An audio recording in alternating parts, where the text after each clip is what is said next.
Hi everybody, this is Kat with the Hobby Hangout and inviting you to join us for another tutorial hangout session with Caleb Wissenback of CK Studios. And tonight he'll be sharing a bit about non-metallic metals with us and some tips and techniques for you to follow. And now it's your turn, Caleb.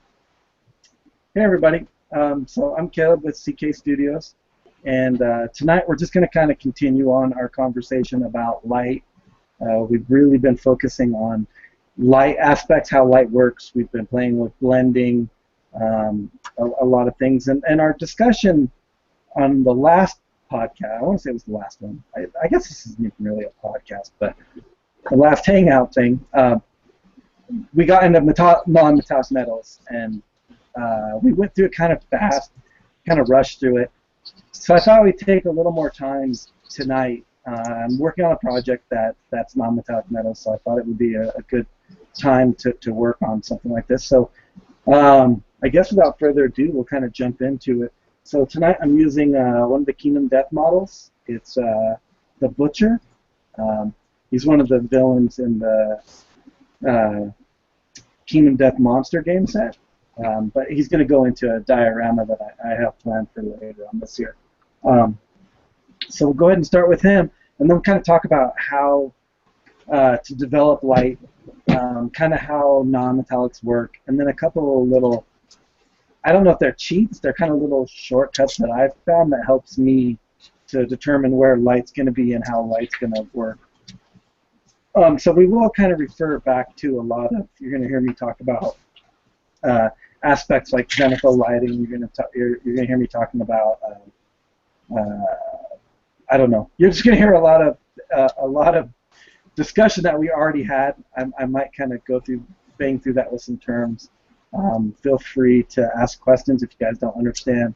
Anybody that's watching the live chat right now, feel free to message. Kat will let me know what questions you guys have coming up.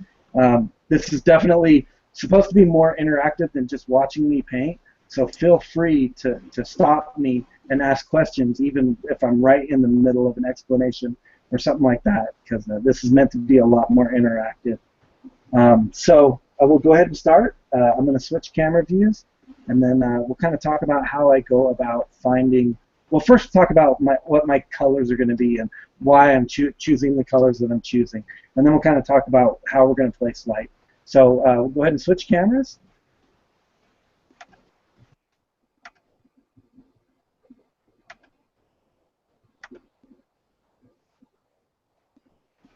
Okay, so here we are. This is the Kingdom Death Butcher model. So he's pretty neat. The reason I chose him is he's got a lot of armor, and he's got a lot of different little aspects that are going to be metallic too. The blades, you know, there's a lot of copper that's going to go into this. There's going to be a lot of silver. I'm also going to make this model pretty dingy. He needs to be kind of soiled and weathered. If he's going to be a good villain, he can't be super bright and shiny. So because of that, it's going to change how my light aspects are going to be. I'm not going to be quite as stark and quite as bright as you would be, say, if you were doing a polished knight or something like that. We're going to be a little more on the grubby side, which is going to allow us to, I wouldn't say it's going to be easier. Actually, the duller the metal is, the more blending you have to do. Whereas if metal is very bright and very sharp, you'll notice that you won't have to do so much blending because you're going to want really hard transitions. So the first thing I like to do is get an idea of how I want the light to settle on a model. I like to take a look at photographs that a lot of the companies put up of their models. A big popular thing that they do right now is they put up either their 3D print or just a print of their resin master, and they're usually slightly glossy, so they already take on that slight metallic aspect. So if you get that chance and you're going to start a model that you want to do some non-metallic metals on, take a look at that photograph that you're going to see that's usually the 3D sculpt or their master. Because it'll give you an idea for how light's going to react to it. They usually put pretty good light on it, or if it's a 3D rendering, they usually will exaggerate their light effects just a little bit to really show off the model. And that gives us an idea for metallics. And the other thing I like to do is try to look at examples. I don't really want to mess with trying to find a shared screen. Yeah, I'm not going to do that tonight. But there's a lot of great examples out there, especially if you just look at historical armor, 14th century, 13th century armor and stuff like that. You'll get a lot of plate and stuff like that. So you can really look at how your colors are going to transition. So with this guy, I'm going to go with kind of a dingy iron type silvery armor. So my paint palette that I've chosen for that is my base coat is going to be a slightly blue tint gray. For that I chose the French Mirage gray from Model Color. I really like this color. It's not super dominant. This is one of my colors that I really like. And then I also like to use Shadow Gray. It's an old GW color, but there's a few different colors that are similar that are out on the market right now. Reaper has Twilight Blue, and then I think there's one called like Midnight Gray or something like that from Reaper also. I really like that color. It's in my travel case right now, so I don't have that one. But for this model, we're going to go with the French Mirage Blue. So if you're doing like a silver or an aluminum or something like that, I like to base my gray in blue. You're gonna get a little more. You know, with non-metallic metals, we're just trying to fool the eye into thinking that it's saying reflections and densities and stuff that aren't there. So the blue just helps kind of sell the idea that it's silver. So obviously I have my blue base, and then I'm going to use just a standard black. And then I want to use a really vibrant, bright white. For that, I use that Schmegel white. This is something that Ben kind of turned me on to when I was in Germany. But Golden makes a very good white. Liquitex makes a good white. They're all titanium whites. They're very dense, and you're going to see why I want a dense color when I get into some of the final aspects of the non-metallic metals. We really got to sell the idea that light is reflecting. So we're going to need some really dense, super bright spots to counteract the super dark spots. And that's why I really like these titanium whites. The paint, you'll notice, is going to be a lot thicker than your normal paint, so you'll do a lot of thinning with it and stuff. Then I also added into it a little bit of red brick. I think his weapons are going to have just a little bit of like gore and stuff grimed into it. So I added a little bit of that. Of course, I want a slight rusty feel to it. So I'm not going to go with an orange or anything like that because it will counteract the armor too much, especially with the blue and the grays. I don't want to go too far orange. So for that, I've chosen this BC Brown from Game Color. I really like this for that rust feel. It's got just a touch of orange to it. It's going to kind of sell the idea without being super dominant. And then I just have a standard blue. I always try to have a blue in any of my. Non-metallic silvers. A blue really helps with the transition phase, where you're going from your grays into your blacks. That transition phase is really important for the idea that something is metallic. Here I have just an example of a little sword blade that I'm working on that was non-metallic also. And I'm using roughly the same color scheme as what we're going to use tonight, but I've kept the edges harsh. I've kept my color transitions harsh.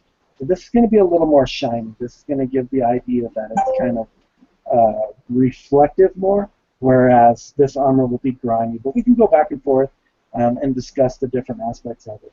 So once I've got my color palette down, I kind of know what my colors are. And when you're doing your non-metallic metals, try not to just copy people's recipes. It's better to kind of learn through your style of painting and the colors that you like and the colors that you use find the colors that work for you and how you like to transition. The biggest thing is just make sure that you're creating good focus of light, and make sure that the colors that you have are harmonious. If they're too far, if I have a super blue gray, it's going to be really hard to take that up to the reflective whites that I'm going to need, and I am going to have to get into some neutral grays.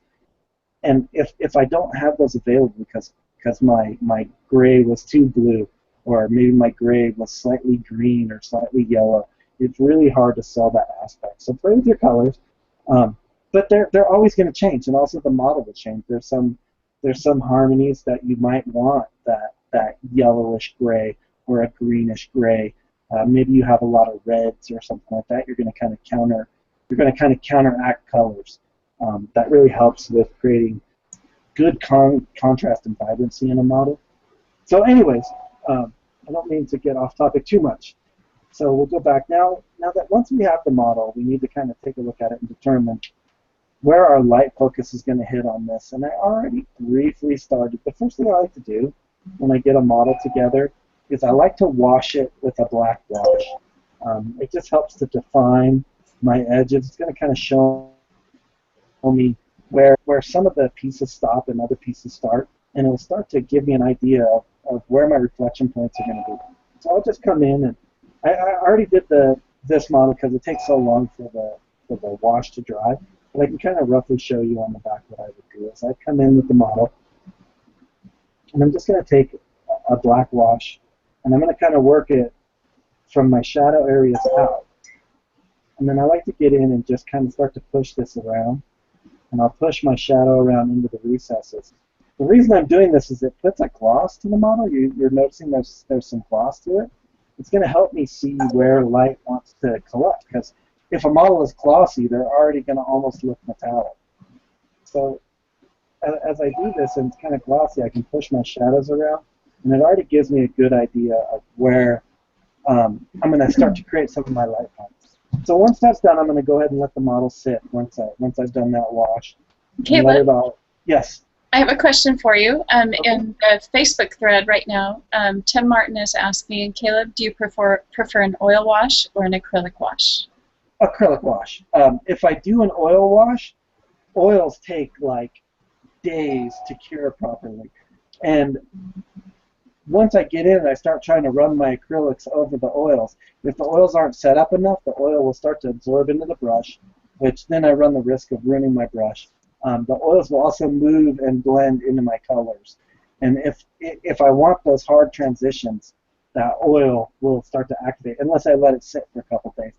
I really don't paint with oils too much. I do a lot of my vehicles with oils, but for models, I really haven't played with oils too much.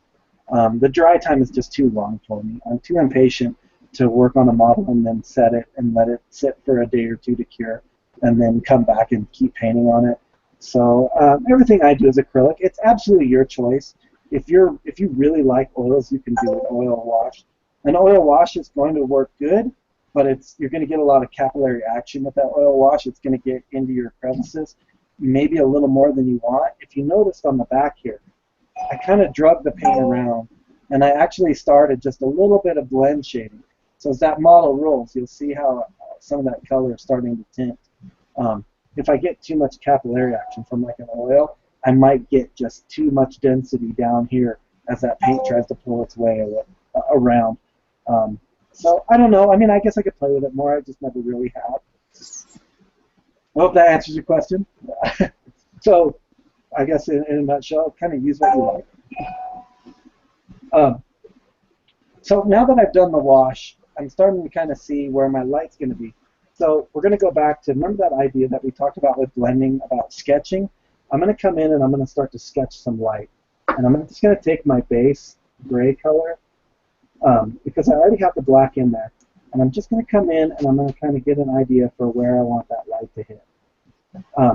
One thing to remember is like this shoulder pad right here. This will be a good example of where you're going to really look for how light hits.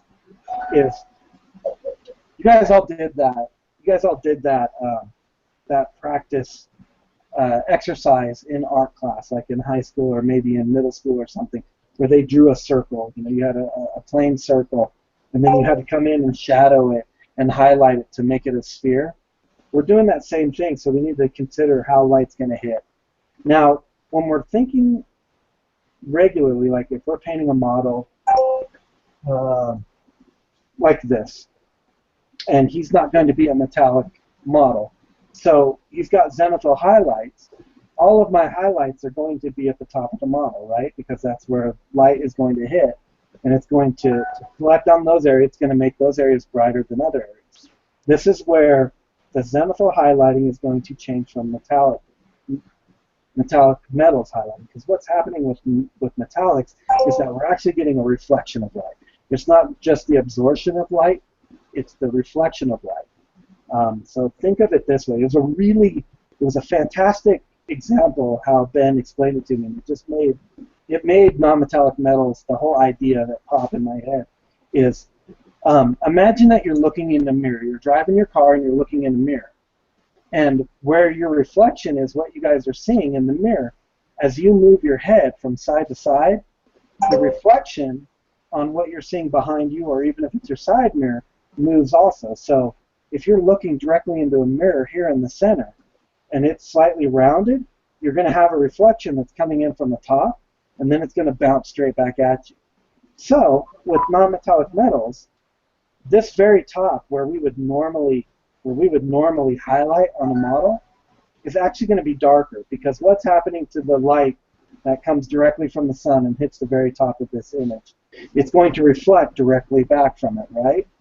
So we're not going to get any of that light to come and see us directly. So if we're looking straight at this model and the light's coming from this side, this light is not going to reflect from up here back to your eye. This is going to reflect away from you.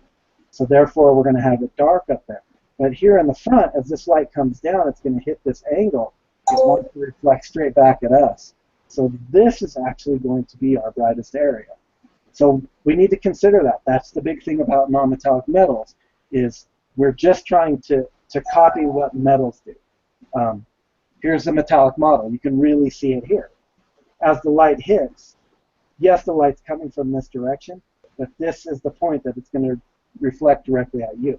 If I were to roll this light and change this light to this angle, away from the camera, you see how the light reflection moves with the light?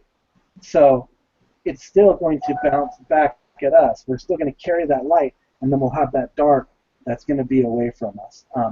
Whenever we're doing a model, unfortunately, non-metallic metals is painting a 2D technique onto a 3D model. Well, what happens when a model is 3D? Non-metallic metals looks fantastic from here. Well, what happens when we roll the model here? How do we get the reflection points to carry around a model? And what a lot of painters like to do is they will put alternate light sources onto their models. So here, this is going to be our first light source right here. We're going to cast a shadow right here. As that model rolls, this will now be the basis of our shadow for this edge. Our bright spot is going to come here. So I'm going to come in and I'm going to sketch a second light source. And that will come in right here. That way, as the model moves, the idea of the non-metallic stays realistic to our eyes. We still fool our eyes. And it's not just a one-trick pony. It's not just that the model looks fantastic from one angle. We see that a lot with studio painted models. They definitely paint a model to look its greatest directly from the point of view that they know the camera's going to shoot. I've heard stories about some of the guys that were on super tight schedules that they would only paint the front of a model. The whole back of it would just be primer because they knew it was never going to get photographed that way. But if we're going to have a tabletop model, we need to understand that the viewer is going to get more of a 3D look at our model. So we need to kind of transition. So again, we're just going to kind of work with sketching our colors in. So I've kind of established that bright spot. So now I need to come in and establish a nice dark spot next to it. So I'm going to use that same wash that I have, and I'm just going to come back in and increase Can you move the model up? Thanks.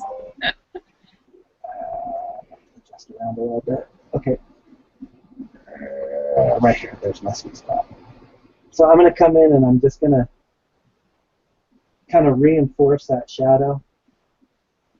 Maybe bring just a little more of a bright spot in here. And then kind of reinforce that shadow again.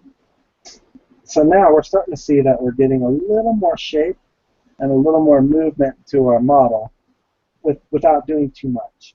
Again, this is going to go back to that idea of sketching. I'm not going to be real clean right now because if I mess it up and it's not right, it'll be relatively quick to fix.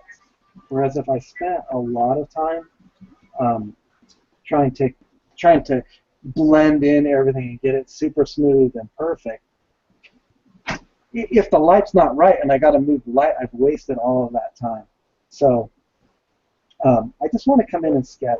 And once I can see that yeah, I like the way that it's moving, I can come in and start to do more refinement. So I'm going to kind of carry this shadow just a little further here. You'll notice that because this is a sphere, these highlights I'm trying to keep circular. I'm not really doing straight lines. You'll see some people that go in and they want to create their non-metallic metals and they start to put all these stripes and streaks and stuff. You got to look at the shape of what you're painting. If it's a cylinder, you know, and it was straight down like a paint bottle, you know, then you would have those streaks of color. But if it's not a cylinder and it's circular, do I have anything circular around here? Well, not really. But anyways, if it's circular, that light is going to reflect circular because, you know, again, it's that point of reflection. If we have a curve, that light is going to bleed off of that curve at different angles. Whereas if it's almost straight edges, that light's going to feed back at us at really sharp, straight edges. There's a good example here, is that, you know, our light's going to bleed in really flat planes because we have all of these flat planes that we're working with. There's not a lot of circular volume, so it's not even going to change. Even though this has got curves to it, if you turn it on edge to where the light would hit, it's actually very flat. So this is going to reflect light in more of a flat manner. Now we will exaggerate coming this way and this way to create that curve. But as light hits that, it's going to reflect almost in a straight plane, maybe an arced plane this way. There it is. Maybe an arc plane this way, but it's all going to come off at the exact same direction. It's not going to roll. Whereas this has no flat edges to it, so it's always going to roll. That light's going to roll. So I've kind of placed mine there. So let's go in here and let's try a couple of different shapes to kind of define light. So we know where our light's going to hit here, and then we're going to just kind of carry that through. Now on this chest plate, my light's going to kind of follow the shape of this chest plate. You can see here I'm really exaggerating where that light's going to be, but you can see it's a circle still. Even though there's other stuff breaking up that circle, it's still a circle. So we're going to have our light collect there. And then on these bands, now we have those flat planes that I was talking about. They are curved. They roll away from its waist, but they're a flat plane. So we're going to find where that point of light would reflect. And what I like to do in here is I like to just kind of play with it with this little bit brighter than what my base coat is to see where it's going to be, because I need to roll this model like this. We're going to see kind of where that light hits. I'm going to lighten it up just a touch, so I'm going to add just a little bit of light to my base color. And I'm just going to kind of come in here and define this. Now, my light here is going to actually look more like a fan than a straight line. We're still working on that idea of circles. So here with these points on the shoulders, like imagine this is my highlight color. I was making shapes more like this. But with that, right here, with these points right here, it's going to be shaped more like oh, you guys can't even see that. I'll totally off the camera. So before I was doing more of a highlight like this, kind of circular. With these little fans, it's going to be more like this. Because what I'm doing is I'm catching the bottom half of that circle. So imagine that circle's there, and these are the bands of that armor. The bands of that armor are right here, those two edges. So my highlight is going to be more circular. Now, this one won't start the circle out here. Like if this is where I end this circle on this band, my next band isn't going to start the circle out there because it's a new plane. It's going to start the circle in here. This is really going to give the idea and aspect of movement. So you'll see it now on the model when I come in and start to develop more of the highlights here. So my first one, I'm kind of making this fan shape right here. And then the next one, you'll see I'm going to come inside of that fan like that. So now you're starting to see those reflections. And then we can just start to slowly define it more. And that one went just a little too far. So what I'll do is I'll create a little more of the shadow color here and bring that a little more control. I want that rolled to the side a little bit more because it's going to create more interest. More than anything else, even though it's a cheat, if it's directly in a straight line right here, I'm going to lose a little bit of interest because this is really offset to this. So this side's going to be brighter here.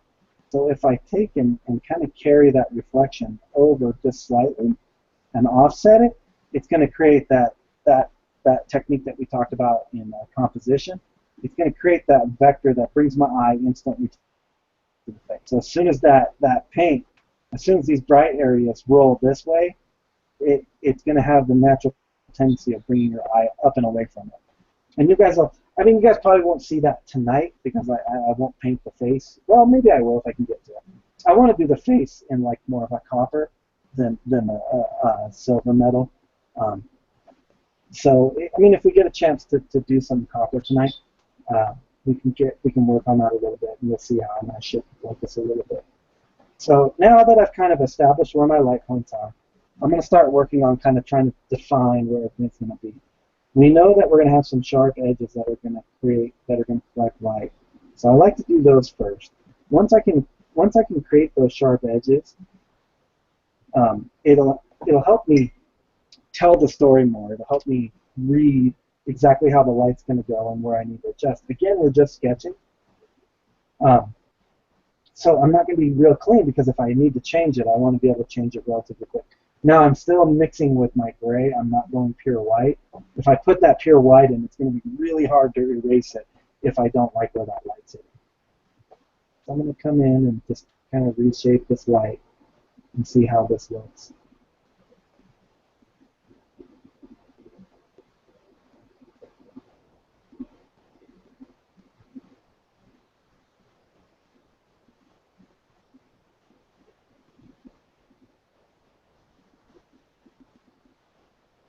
Now, one thing that's going to happen that a lot of people do is they tend to put a shadow under a piece of armor or something like right here. You know, I want that highlight right there on that chest piece. And I have this ring that's going to create a shadow like that. Well, the problem is that as that light reflects and it rolls, we're going to kind of get a lot of ambient light that's reflecting off of other parts of the armor. It's going to kind of drown that shadow out. So we don't want that to be too dark right there. It won't sell the idea. We still need some dark there to create the shape and the distinction of those rings away from the armor, but we don't want to wipe out that whole armor piece. So there's, as you can see, I still have some of that nice bright white right there. Now the other thing that I'm going to do is once I've kind of collected my direct reflections, I'm going to do what's called ambient light reflections. So I just want to shape in my brightest reflections first. Okay, so I have some of my brightest reflections first. Now I'm going to do a little bit of ambient. I'm going to go with that gray with just a touch of white in it. And I'm just going to put just a little bit of reflection down in some of these recesses just before you hit the darkest spot. Because what's going to happen is we're going to get just a little bit of ambient light that's going to reflect. So as you see that right there, it's almost that secondary point of light. Again, we'll have some ambient light that's going to reflect up here. We'll have just a touch of it. Not much, but we'll just have a touch of it right at that shadow. You guys see where I put that right in there? It's going to be right at that shadow. And what's going to happen is that it's just going to kind of be the cast off of other stuff around him. That metal's still going to want to kind of reflect that. Maybe we went just a touch too far with that. So I'll just bring it back down by taking some of that darker colored glaze, glazing that back down. Maybe get a little bit of a black wash in there. And just kind of redefine a few things that I've lost. Okay, so now we can already see. As you start to look at the model, it's starting to reflect nicely. We're starting to get some nice color transition and stuff like that. So now we can just come in and start to work on it. If we want to do a really bright model, we'd probably create these reflections a little harsher, a little steeper. But again, I want that kind of dull look to the model. So I'm going to really try to go in here and soften a lot of these reflections up. I don't want them to reflect too hard.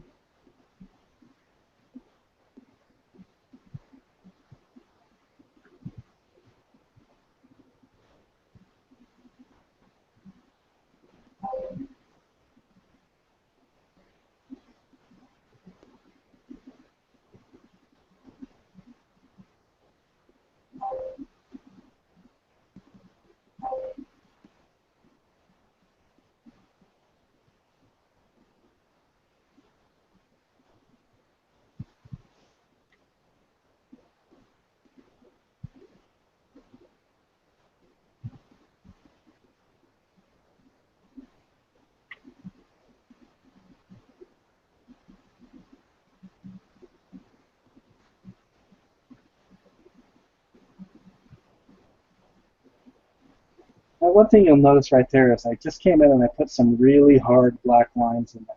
One of the ways that really sell non-metallic metals is to have very good contrast. We're going to get a lot of really strong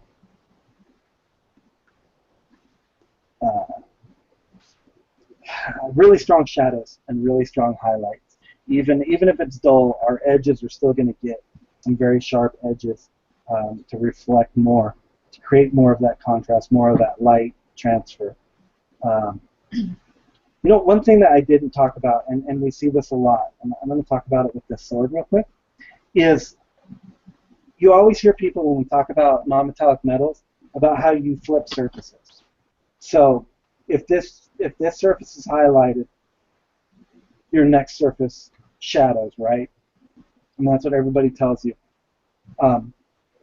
And I always tried to paint with those rules when I was trying to do my non-metallic metals. And a lot of times the rules wouldn't work. And I would get so frustrated, and I couldn't figure out why.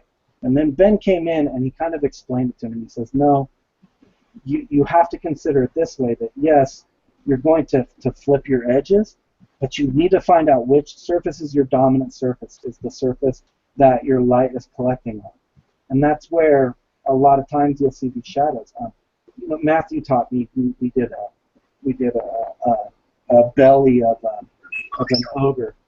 And when we painted it, you know, we did it in metallics. But when we painted it, say that this is the belly right here, you know, it's a circle. When we painted it, the rule was that you always put your dark color on top and your highlight color along the bottom. And then you transition between the two with this mid-tone. And I always kind of thought that that was the rule. And I don't know how many other people have been taught that way. And maybe I was just not understanding exactly what he was saying when he was talking about that. But actually, what he was showing me was that that belly, because it's on a flat plane, like say that this was the belly piece, that shadow would be right here because this wouldn't be this wouldn't be the point of contact for the light. If that was directly down, now you're looking at from the camera. The point of contact for the light is the very top of this model. So when we have something that has very small profile to it, it's very flat. The reason that you always see that dark edge at the top is because that's not actually the top. This piece here. If this was directly straight up, this very top of the sword would be your brightest edge because this is where the light's going to collect. Therefore, this face would be shadowed on the top, bright on the bottom, right? Because it's the exact transverse of what you're looking at. The reason that you have that shadow up there isn't the rule because you always transverse, but imagine if this was the very top of the model and the light was hitting right here, directly from above. What light is hitting at the very top of the blade from the face? There's none, right? We're getting reflection from the ground. So it's going to show the image of whatever's darkest below you, and then slowly, as that color rolls down, it would get brighter. Does that make sense? I don't know if this is exactly the best piece to describe it for you, but that's how he explained it to me. So because this sword blade is held flat like this is the top point for the light. As this guy is holding the weapon, you can see right here. He's got it out in front of him like this. Can you move it over a little bit, please? Yep. And up. So, is that up on your screen? Up the other way.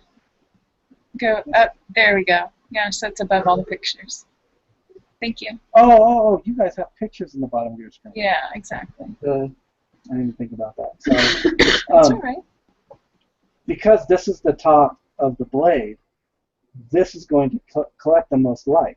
Therefore, this edge here and this edge here, where's that light going to go? If it's coming straight down and it hits that angled edge, that light's going to reflect out this way away from us. That's why we paint that in shadow. That's why we put the dark in there. So if you can understand how light is reflecting on a model, that's really going to help with non-metallic. So try not to get into the whole idea or rule that, oh, if this is the front face, the shadow always needs to be to the top, because that's not necessarily true. This blade right here, this cleaver is a perfect example of that. As the light comes down, when I do this cleaver, the blade's going to shadow like this. And then it's going to highlight like this. The reason being is because this isn't the surface that the light's hitting on. This is the surface. See that very thin edge? That's going to be the surface that the light collects on.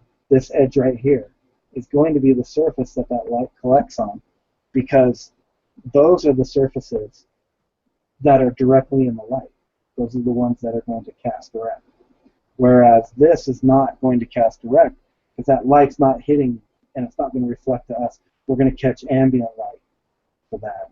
So again, if we just understand how light moves and how light casts, it'll really help with our non-metallic metals.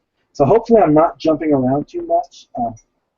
I just wanted to kind of get into some of the aspects of how you determine where your highlights are going to be, where your shadows are going to be, stuff like that.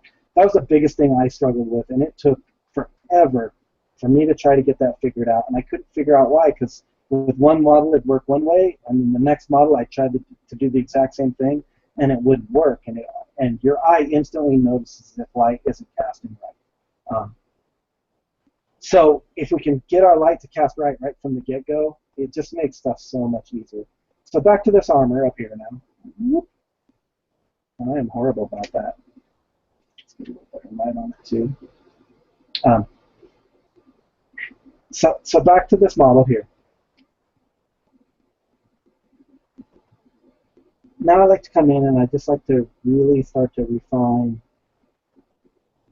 where my reflections are, where my points of light are coming from.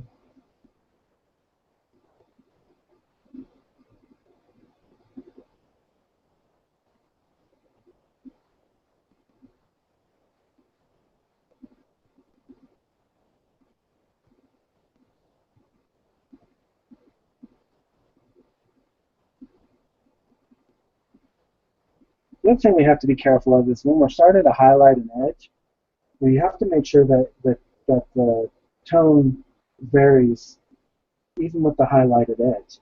Because if it was just the same color all the way across, you're going to notice that. So I need to kind of vary the color, and that's not even dark enough.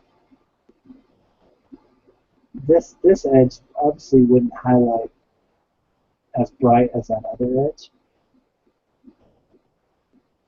Whereas here in the center, it's going to be quite a bit bright. See right here, I'm going to really reestablish those brights. This will really start to tell that tale. I've lost just a little bit of that black, and that's noticeable, so I want to reestablish that. And then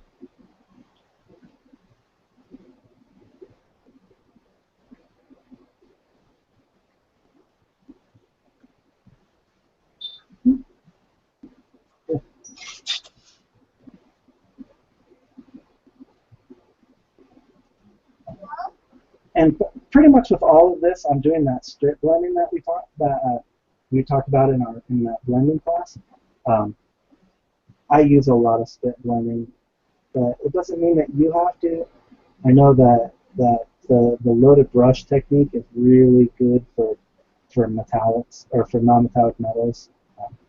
Just the transitions that it creates are really nice too. I'm just not super adept at it yet, so I don't use it as much as I should, I guess. I need to keep practicing on it.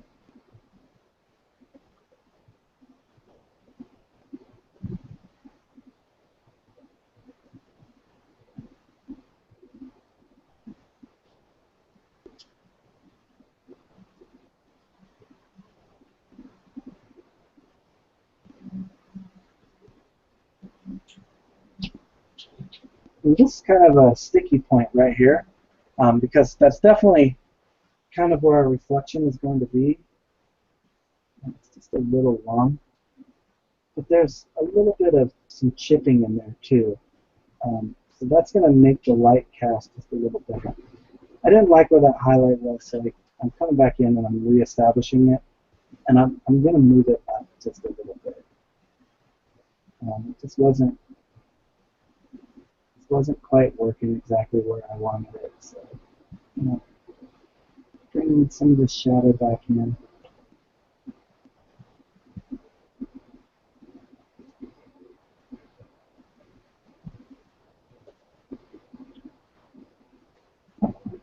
And let's move that highlight up just a little bit more. So it's more up on the shoulder, a little less in that recess.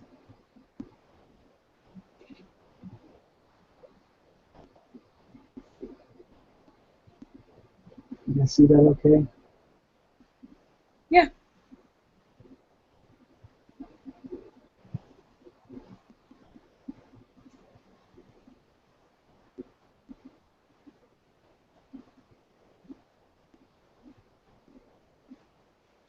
Okay.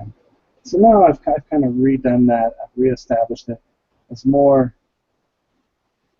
kind of up the surface just a little bit. And now I can come in and just start to get this to transition a little better. I'm going to come in with some really light, not quite a glaze. It's definitely more still that spit blend. I'm just going to kind of soften those edges just a little bit. Let that paint build in.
So same thing here. Once I have that light placed and I know I have that light kind of where I like it, I'm going to come in and just start to soften some of these transitions up just a little bit.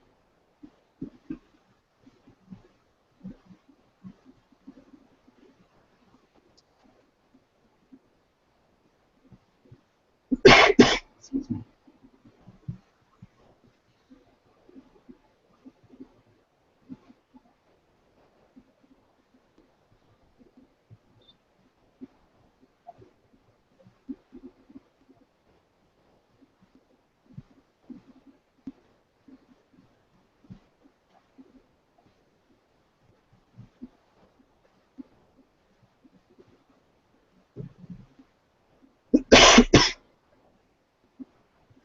You'll notice I'm constantly kind of spinning my model around. We talked about that in the blending class. I want to make sure that the tip of my brush is working towards my shadows if I'm painting a shadow, or it's working towards my highlights if I'm painting a highlight. When I'm painting a mid-tone, it's really going to vary by which direction you're kind of working from. I'll kind of work back and forth when it comes to like a mid-tone color that I'm trying to blend and I highlight the shadow establishment. The other thing you'll notice is that I keep wiping out the work I've just done previously. That's what creates the depth and the volume that we want, the variation that we want in color and stuff. If we try to just paint everything once and bring it to pure opacity, it gets very dominant into that one color and it'll become slightly cartoony. But as the colors kind of bleed through from underneath, it'll really help with selling that idea. We talked about that in the blending class about how with the glazes, you'll go all the way up to your highlight and then you'll work all the way back down into maybe your first shadow and then you'll work all the way back up to your highlight and then work it back down. You're just constantly going back and forth, back and forth, back and forth. That's what creates those super silky blends. It's not that you were just super smooth with a brush and you were able to blend in one go. It's that you spent the time to really build the opacity up and allow the colors beneath to really reflect and come through. So I gotta let that shadow dry just a little bit there. But as you can see now, we're really starting to get that nice metallic look to it. So we can kind of come over and we can kind of start to concentrate on this next section here. I'll come in and again I want to just start to smooth out some of these transitions. It's real rough back here because we just went in and sketched those colors in. But as I work these colors back and forth with the shadow and the highlight, everything will start to smooth out. So here I put that mid-tone back in and quickly before it really dries, I'm going to come in and put some more shadow in and I'm going to let it kind of wet blend itself as I came in. So this is kind of a mix between like a loaded brush and a spit blend and like just all kinds of stuff. Now this shoulder pad is very pitted. I don't know if that's reading that well on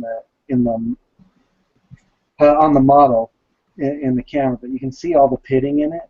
And this is going to make for some really interesting shapes and stuff once I can start to play with adding just a little bit of the colors, and you'll really see how you can play with this stuff. But for now, let's kind of get it into that transition point where we're pretty happy with this.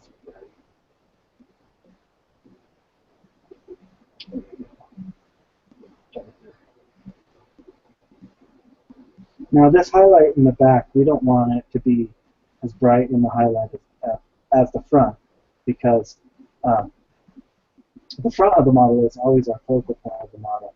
And me personally, I guess maybe it's my preference. I like to keep the back of the model just a little more subdued than the front, even if it should be at the same value and volumes.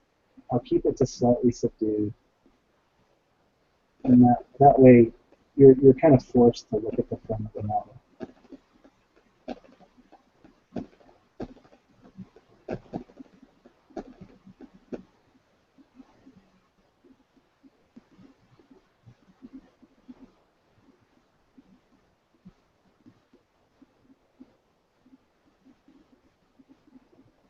Another thing that I'm doing, and I guess I am kind of doing a loaded brush, is I'm not really clearing my brush in between colors. When I switch out, I'm just slightly cleaning it, licking the paint off, but then I just go with the next color. And as I get down past some of that color, the color that was underneath starts to bleed through too, and that also helps with the blending transition. So, whoop. So here now you can really start to see that I've got that nice oval going on both sides. So his armor's starting to take on the right aspects of light. More in here. I really define that shape of his shoulder. It's a really interesting piece of the model, so I want to kind of play with it a little bit.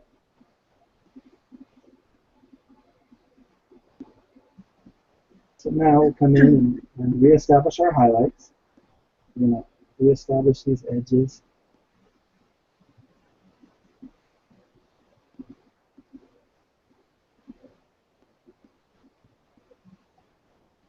Establish this edge.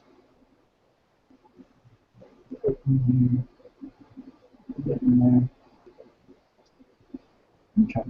So now that I've kind of got my edges reestablished and stuff, I'm kind of happy with where it's looking, starting to look nice and reflective. I'm going to go in and put these points of light in. And these are what are going to be really important. So before, we were doing these kind of circular, soft areas. I'm going to come in, I'm actually going to be pretty heavy-handed. And I'm going to put these dots of light. And they're going to kind of overbuild everything else around them just a little bit. There's a chip right there in the armor, so that's going to kind of change that dot just a little bit. Put that there. And I want to place that dot in there. So now, as you can see, now we have these points of light to really sell the idea that it's non-metallic. I'm going to reestablish those darks. And then, before I go any further, I want to put, not quite as bright as the other ones, but I'm going to put a point of light all the way over here in these shadows.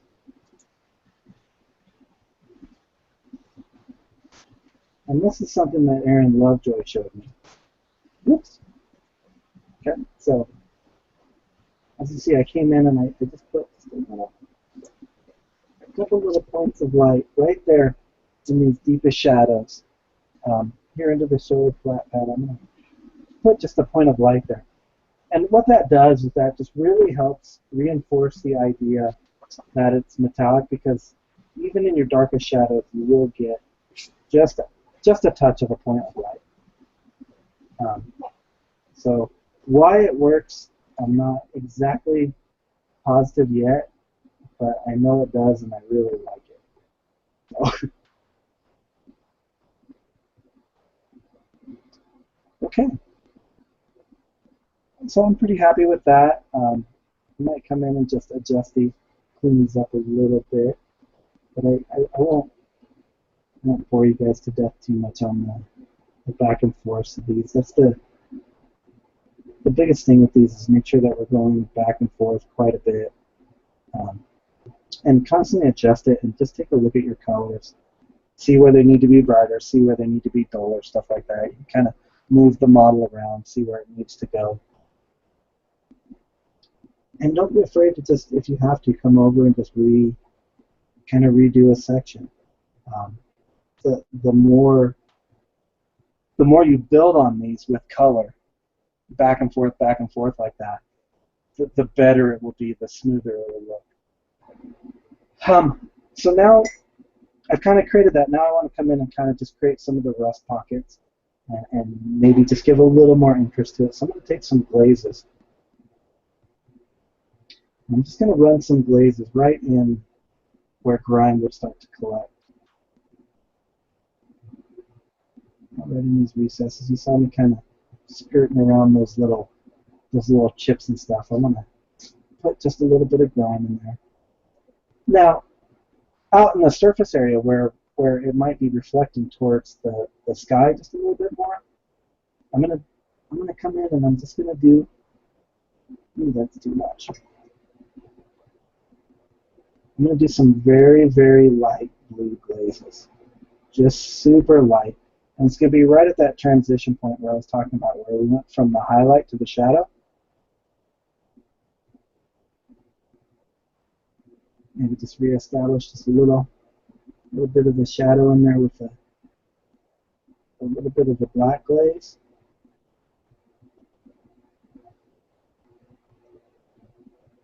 Then I can take some of that, whoops, take some of that blue and just slightly glaze right where that transition is. And that's really going to help with the transition in colors. Remember when I was talking about that, about the color changes that we're going to create? That blue really helps sell that idea with the transition.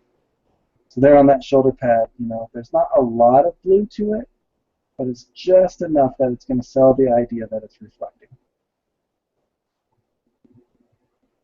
Come in here, just across the top. I don't really want to put the blue down here on the bottom side of that model, because that wouldn't reflect the blue. That would be brownish from the ground. But when I put the rust in there, that'll still take care of that. That blue is just, we want that to reflect from the top side. So I'll come back in.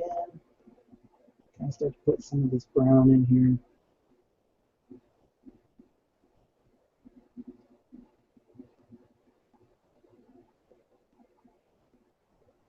That's just going to kind of help give the idea of the grunge on the model. The other thing that this is nice for is it's going to help kind of hide some of the mistakes where it's just not quite selling exactly how you want it to. You can come in and just kind of grind that area up just a little bit more than it regularly would be, and it will help sell that idea. So adding some colors, don't just stay with, like if you're doing silvers, don't just stay with all of your grays and blacks.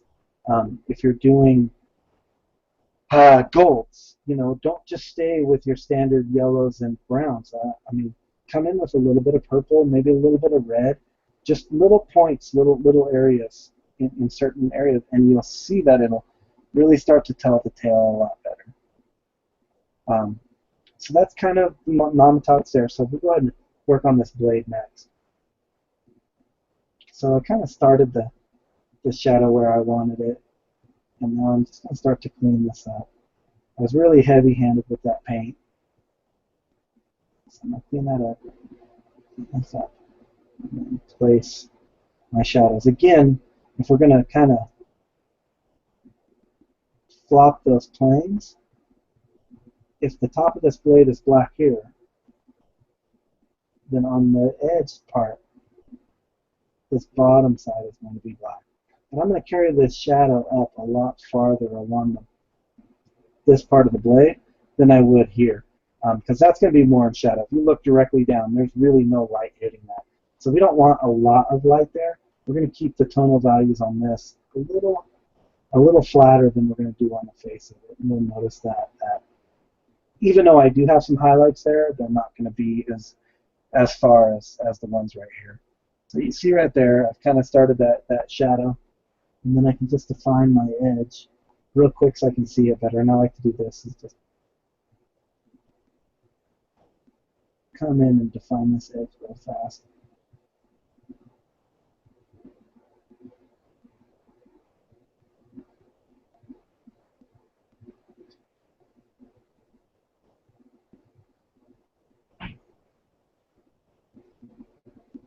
Anytime you can see the shape of the model a little better, it helps with the painting. So that's why I like to do the washes, and I like to come in with the highlights and kind of just define where everything's going to be and figure out my shapes. So here you notice I went quite a bit lighter than what my color is on the face. I'm going to just hard edge that real quick in black so I can see it. I'm not too worried about this other tool next to it, but I want to hard edge that real quick in black so I can give definition. I'll put just a touch of black shadow at the top. And then while it's still wet, I'm going to kind of glaze my way down. Can you guys see that, or is that pretty hard to see right there? You can see it somewhat. Yeah, it's a really funky spot, and it's hard to see on the model, and it's not sculpted super well. Well, I think it's kind of in shadow from your hand too. That's yeah, holding it. Be. But what I'll do is I just want to quickly, I quickly want to put the colors and shapes in there, because it's going to affect the rest of the blade, and you'll notice that whenever you're doing your non-metallic metals, it's really good to try to box out that shape. Try to get all your shadows around the outside of it, because it'll show you how your densities of light are going to be. All of your back edges of your non-metallic metals, whether it's gold, silver, or whatever, it needs to go to black, because you're not going to have any light in the very back where there's nothing to reflect.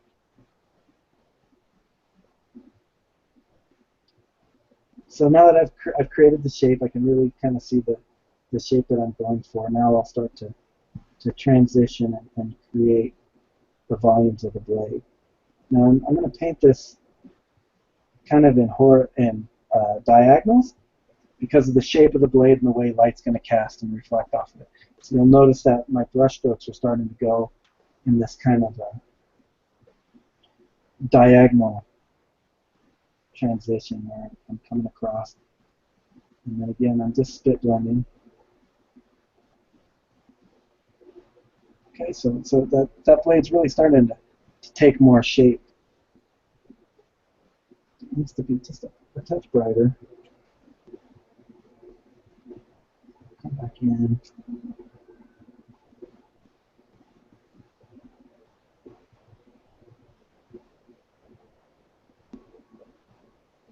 Now it's really important when we're doing this type of flat, smooth surface that we don't create a lot of lines and edges.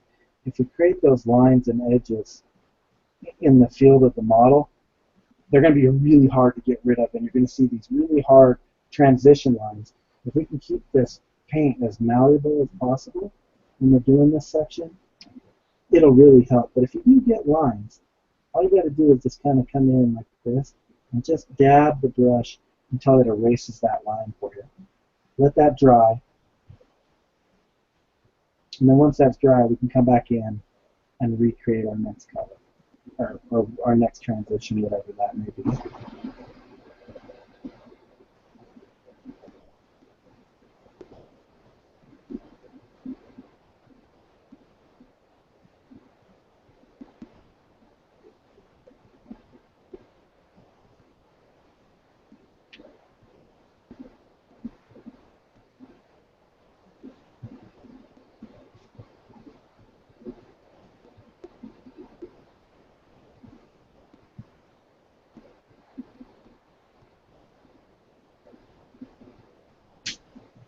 So I'll just come in and reestablish my edges again. I like to just constantly reestablish edges. As I lose them, I'll come back in and put them back in. It just helps. It might just be a personal thing, but it just helps me to define exactly where I'm going with the model.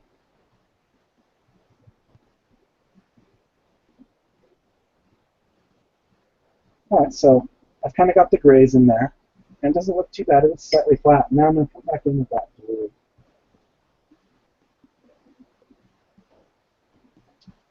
And right at these transition points. And this time I'm being a little more heavy-handed with that blue, because I want to define this blade and make this stand out from the armor just a little bit.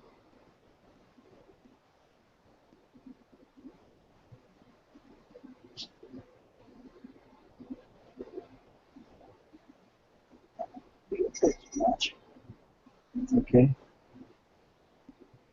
Is the camera focusing on that? There we go. Yeah.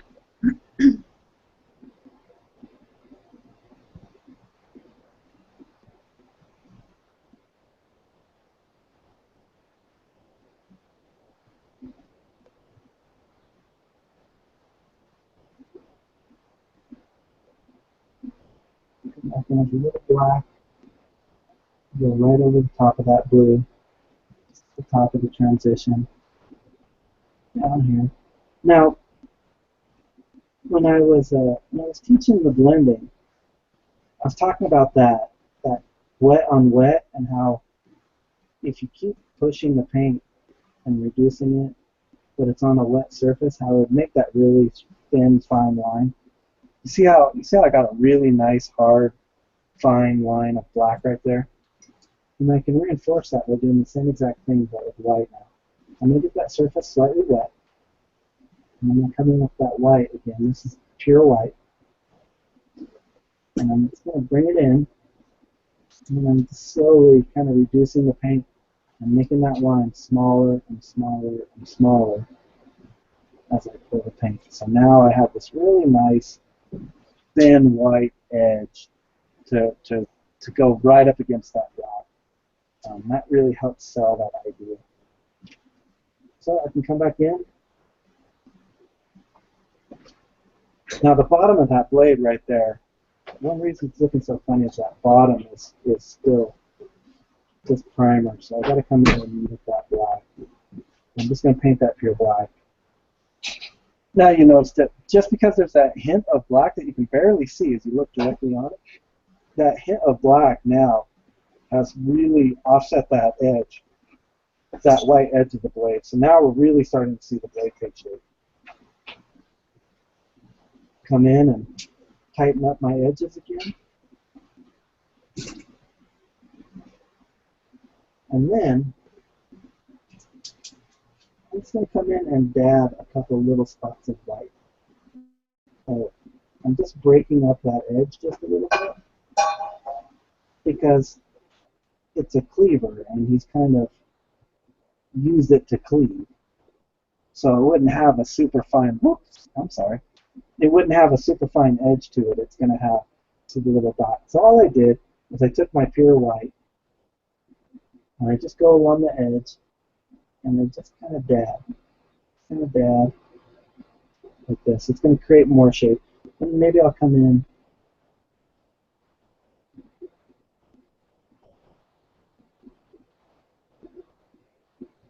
create a couple of really fine scratches.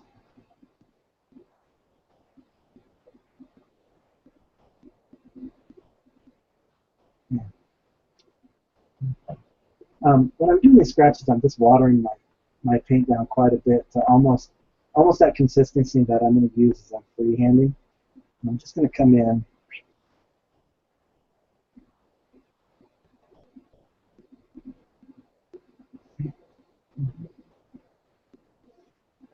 And try to. And just make a couple little hairline scratches, kind of vary the angle of it just a little bit. A little thick. Okay, so I have just a little bit of chipping and stuff like that. Now, if those lines are too thick, it's really easy to fix those. I'm just going to come in with some black. I'm going to water it down so that it's also just as fine as the white was. And then on the upside of it, so towards the right, I can just put a little bit of black. And it's going to give the whole idea of depth.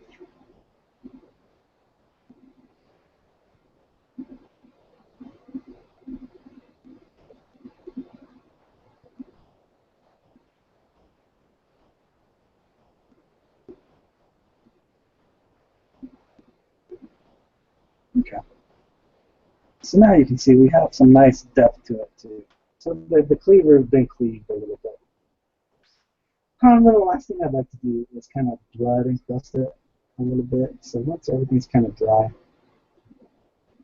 I'm going to come in with some of that red. And just cycle in. Now obviously blood's not going to collect on the edges of the blade. I mean that's the work surface and that's usually going to get pretty cleaned up. But maybe these chips, you know, a little bit of grime and blood. Of course up near the handle this is where most of the nastiness is going to collect in this little recess here and stuff. I'll just add just a little bit of red with some cycling and stuff. So that gives that nice hint of used, grungy, kind of the red really helps to offset the blue. You're going to really notice the blue in it now. And that's going to help to offset the blade. The blade doesn't look like part of the armor now. So let's see if we can go over.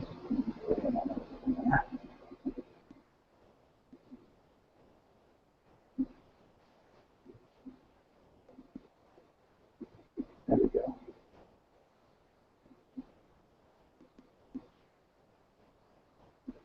Oops. So you can see now that we're starting to get some nice shape and volume. Pretty simple. It's all about light placement. That's the biggest thing when you're doing non-metallics, is you want to make sure that your light placement is in the right spot. And then we'll just come through. After that point, once you've got the light placed, it's about patience. I'm going to come in and I'll probably spend just a few hours just redefining all of these plates and finding my transition so that my light source is exactly where it needs to be, and you'll spend a lot of time just going back and forth. You'll probably paint the same surface like 3 or 4 times, maybe with just a little bit different tone until it'll finally just click. You'll catch it right. But if we can catch the light right, it just makes everything move a lot faster and a lot easier. Whoop.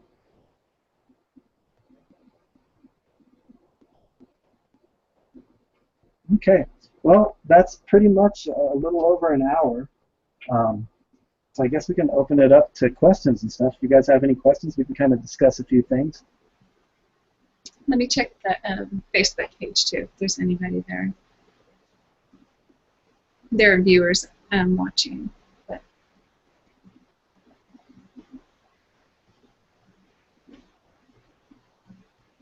What are typical surfaces that you do the non-metallic on?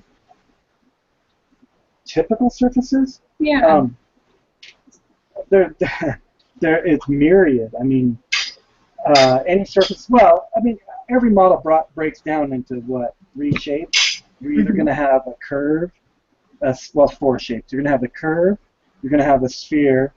You're going to have a cylinder, which I guess is pretty much just a curve, or you're going to have a flat plane. So that's what you need to break down all of the pieces to when you're doing non-metallic metals. Jeffrey Bowden taught me that. Is you still have to look at everything as a whole. You can't just break each of these planes down and put your light source on each different plane without working together. If I have a light reflection here on this plane, and then I move the light reflection over here on the next one, it's not going to sell the idea of metallics. So you have to harmonize that. And if you get notice, my light is doing this arc right here. It's just carrying this arc. So that'll harmonize with the model. But we need to break each part down. I painted the shoulder how I would paint a sphere. I painted the chest kind of how I paint a sphere, whereas these two bands were painted more in how you would paint a cylinder. The blade was definitely painted in how you would paint a flat plane. So you just break it down into that. I mean, that's the basics of it, is break it down into one of those 3 shapes. And you should be able to figure out how your light's going to cast off of it. Right on. Do you approach different colors with different techniques at all? So if you're doing bronze or if you're doing gold or anything like that, what would be the kind of, if there is a difference with working with those colors? The only difference in technique would be the style of reflection. I wish I still had those Sigmarites that I painted the other day. If you want a super bright, shining metal, it has to have very fast, unblended reflection. Man, I just don't have anything like that for an example right now. I'm like, well, this blade is a good point in that. If you want something really bright, you'll notice my transitions are super fast and they're not very blended. You see how sharp those white lines are? I mean, you can see the white lines because this is more polished. This is the idea of a polished blade. Whereas here, I wanted that more dull, weathered steel look. So everything's very soft.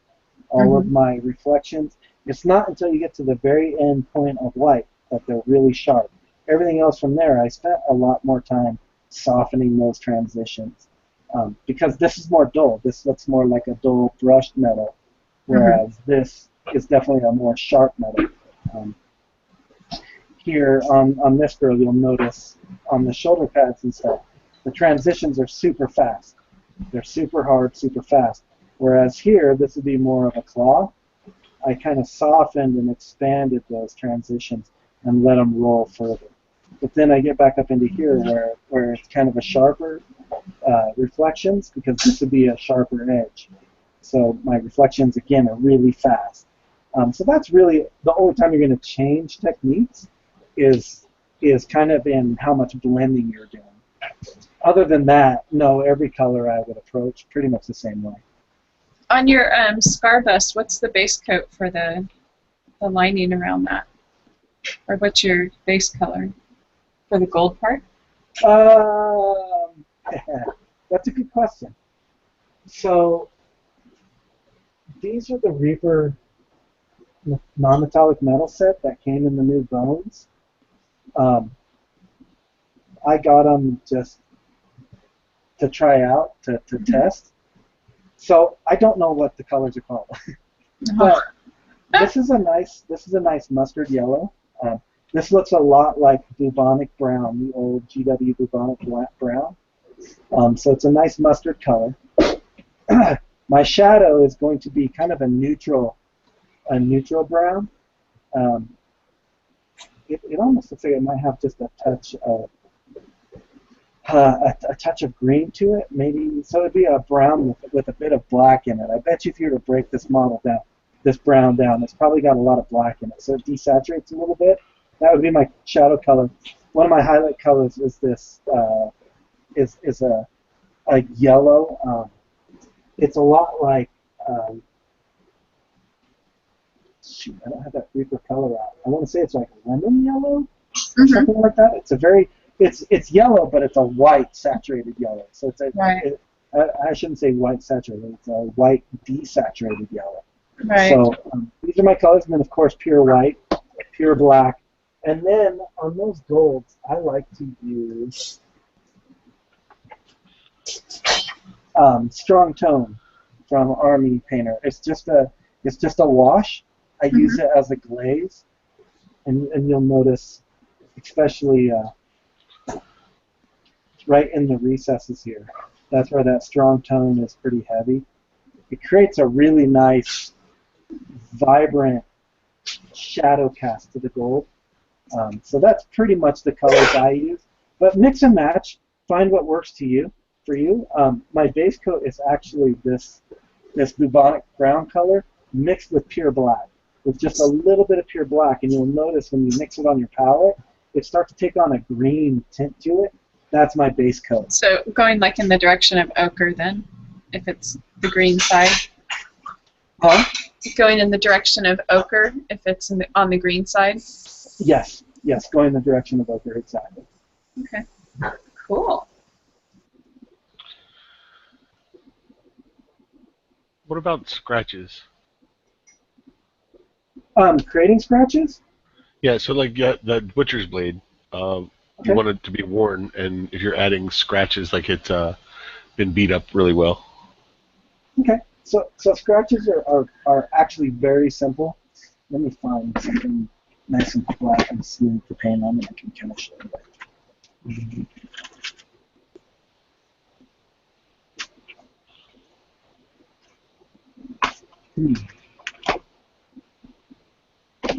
Just get on that. So when I'm going to do a scratch, I'm going to use kind of thin paint, like I'm doing a freehand. And what I'll do is I want to create a scratch on this right here. I'm just going to come in and I'm going to create a straight line. Now, I'm going to kind of to pull the line straight, but then I'm going to kind of dot, like you'll notice at the end that I start to dot, like that. Mm-hmm. Because what's going to happen is as something comes along and scratches, it's not just going to instantly cut in and scratch. It's going to kind of skip along until it bites. And then I'll just do the opposite with black. So what I like to do is, a lot of times, I mean, if you have the room, I like to flip it, and then I'll start with my heavier edge of black up here where I skipped it, and I'm just going to place a nice black line right along that white, and I'll kind of skip that too. So now what happens is that creates depth. Now, this is assuming that light is coming from this direction. Okay, so our bright edge is going to be on the bottom, our shadow is going to be on the top. And that's going to give the idea of depth. And where your brightest highlight is where the bite shows the most where the light is?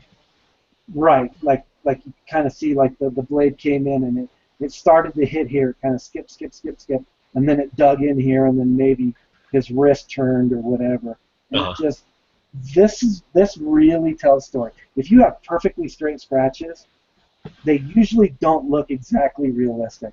But if you can create just that little variation, you know, just that little movement, it's going to give that idea of it glancing or moving. That really creates a nice realism to your scratches. I mean, that's the basic for scratches right there. Super simple. And that same technique will work on a non-metal metallic, right? Yes. Okay. Yes. Here I'll give him a scratch across his shoulder pad. So we know the light's coming in from the top, right? Mm-hmm. So I want to give him a little battle damage.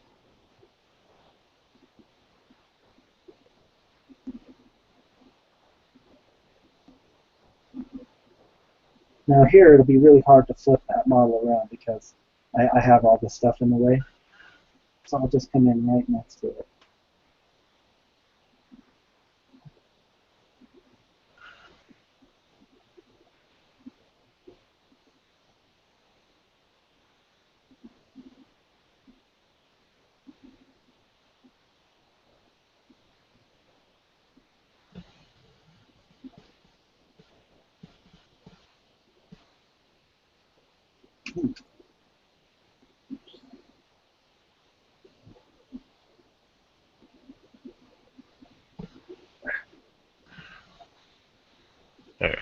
There it is.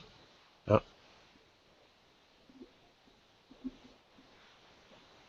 Okay, so you can see I did the bright line below, and then I came right on top and I put that dark line above. Okay. And it's going to create that idea of a scratch. So Awesome. even though it's non-metallic metal, you can still have that same thing there. And then a lot of times I'll come in, and if you have one scratch, you usually have a second. Like cracking or something coming off of it? Yeah, or I'll give it like a little secondary, something like that. Metalsmithing it has that effect. Yeah, and it just gives you that more idea. This is a great way to cheat too. If something is not quite looking non-metallic, or this blade again, back to this example, there's a little bit of a casting flaw right where the scratch is right here.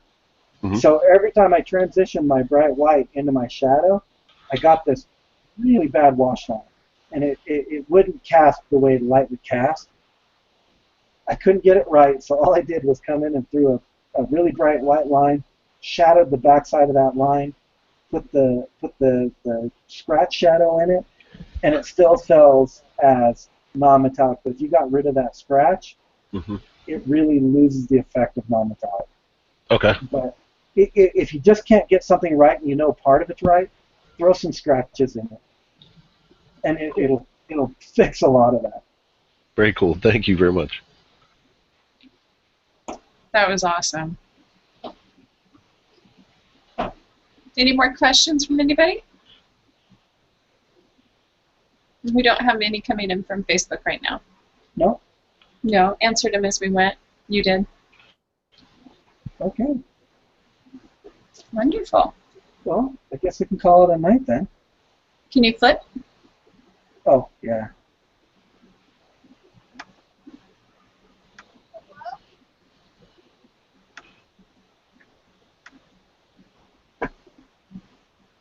Wonderful. Okay. All right, guys. Well, thanks for watching, and hopefully I didn't confuse you guys too bad. I think you did a great job. All Thanks right, well, everybody good for night, guys. coming out for another one of our Hobby Hangout tutorial sessions with Caleb Wissenback from CK Studios. And this was non-metallic metals, and he will be back next week likely with another tutorial. We've yet to decide exactly what that'll be, but it'll be something good again. This was a great one, and for everybody watching right now, we have viewers out there that are logged in right now, and this will be recorded and up on our YouTube channel in just a little bit. Yep. Thanks. If you guys have any more questions, or if you just, you didn't get a chance to be on the live chat and you want to ask questions after watching the video, feel free to pop over to CK Studios and just message me there, or hop on to Hobby Hangout. And if I see it and I can get to it, I'll be happy to answer it. I'll try to kind of watch the thread on this feed for the next few days and see if we can answer any questions you have. So hopefully you're enjoying this video. Thanks, Caleb.